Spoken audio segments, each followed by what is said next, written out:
চলমান নারী টি-20 বিশ্বকাপে এখন পর্যন্ত ৩টা ম্যাচ খেলেছে বাংলাদেশ। যে ৩ ম্যাচে বাংলাদেশ হারিয়েছে নেদারল্যান্ডস ও পাকিস্তানকে, অস্ট্রেলিয়ার বিপক্ষে হেরেছে নিগার সুলতানার দল। বর্তমানে নারী টি-20 বিশ্বকাপের গ্রুপ পর্বের পয়েন্ট টেবিলে বাংলাদেশের অবস্থান চতুর্থ। ভারত, সাউথ আফ্রিকা আর বাংলাদেশের পয়েন্ট সমান ৪ করে।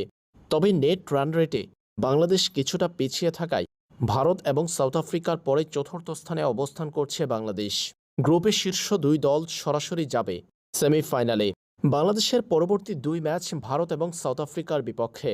সেই ২ ম্যাচে বাংলাদেশ যদি জয় পায়, সেই ক্ষেত্রে বাংলাদেশের পয়েন্ট হবে ৮, আর তাহলে বাংলাদেশ যাবে সেমিফাইনালে অস্ট্রেলিয়াকে সাথে নিয়ে।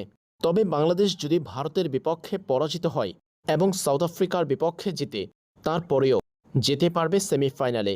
সেই ক্ষেত্রে সাউথ আফ্রিকাকে হারতে হবে নেদারল্যান্ডসের বিপক্ষে, আর বাংলাদেশকে সাউথ আফ্রিকার বিপক্ষে জিততে হবে বড় ব্যবধানে। শুধু তাই নয়, ভারতকেও নেদারল্যান্ডসের বিপক্ষে হারতে হবে বড় ব্যবধানে। তারপরে ভারতের বিপক্ষে হারলেও শেষ ২ ম্যাচের একটাতে জিতে সেমিফাইনালে যেতে পারবে বাংলাদেশ।